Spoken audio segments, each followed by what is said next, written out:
Rivalry win for the BYU Cougars. They win 85-74 over the Utah Utes.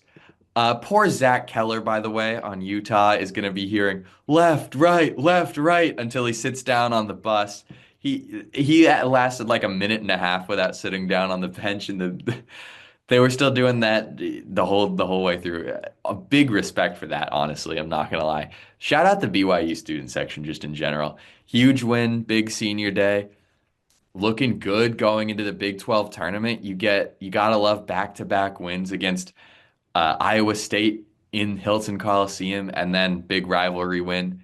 Their last loss is now at Cincinnati, which is admittedly looking like a worse and worse loss, but that happened all the way back on February 8th. At the time we're recording this, it is March 8th. We're recording this about 2 minutes after the game ended.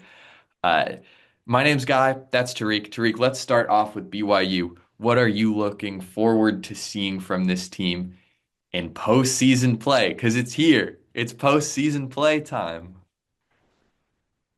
Um, More of the same, honestly. I mean, the first half wasn't really good for them, but they still were I wouldn't say in control, but they still felt confident going into halftime. And then Dallin Hall hit three, so it was like I feel like once he hit that three, I was like, all right, that's a testament of what's going to happen in the second half.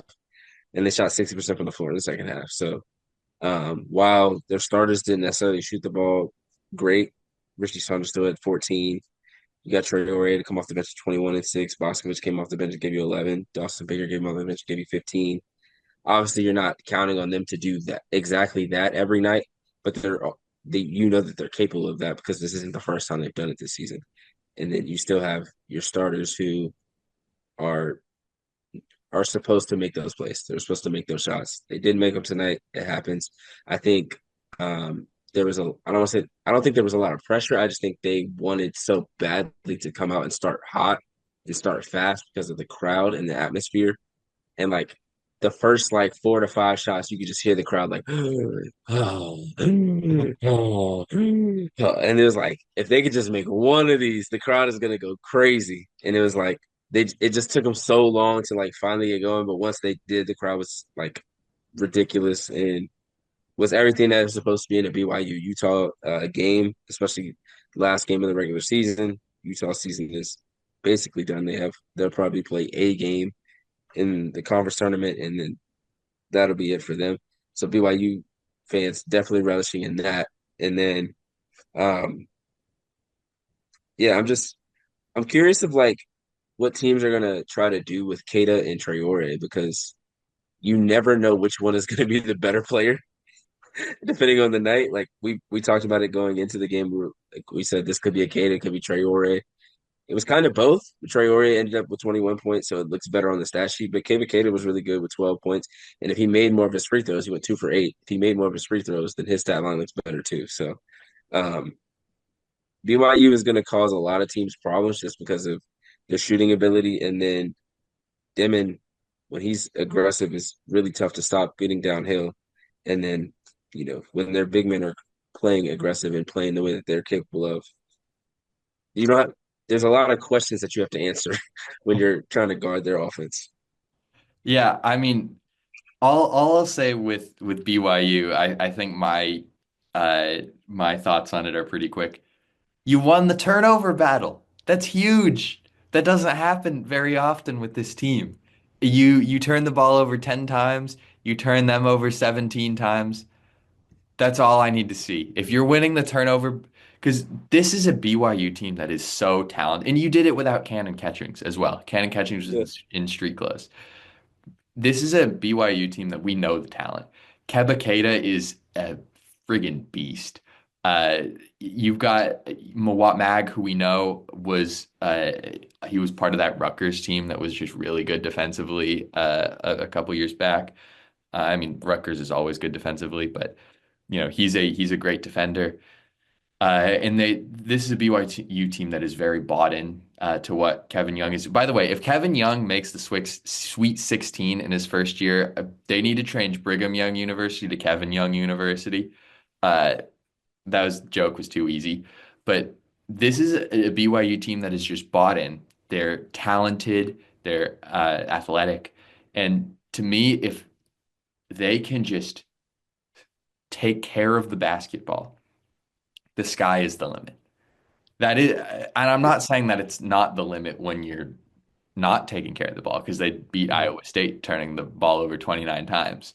But if you can protect the ball, you can truly beat anyone in the country. I mean, I guess they can beat anyone in the country not protecting the ball again because Iowa State, and Iowa State's a team that is national championship aspirations. On the Utah side, you just need to shoot the ball better. I mean, it's ridiculous. 34% from the field, 32% from three, 63% from free throw. Gabe Madsen, 3 for 14 from three-point range. Why are you still shooting the ball? Miro Little, absolute dog, 21 points. He was 6 for 8 from three. Give the ball to Miro Little. Why aren't we? Mason Madsen is a great shooter. Why aren't we seeing more minutes from Mason Madsen? I mean, some of the, I understand that Craig Smith is gone. You've got Josh Eiley. But it feels to me that you were able to hang around in that first half. Why aren't we adjusting what what isn't working? Clearly, you need to make the switch off of Madsen. You need to see more. Dawes looked good in the Mhm. action that he got. Miro Little looked amazing. Uh, there was no need for as much Gabe Madsen and Lawson Lovering as we saw.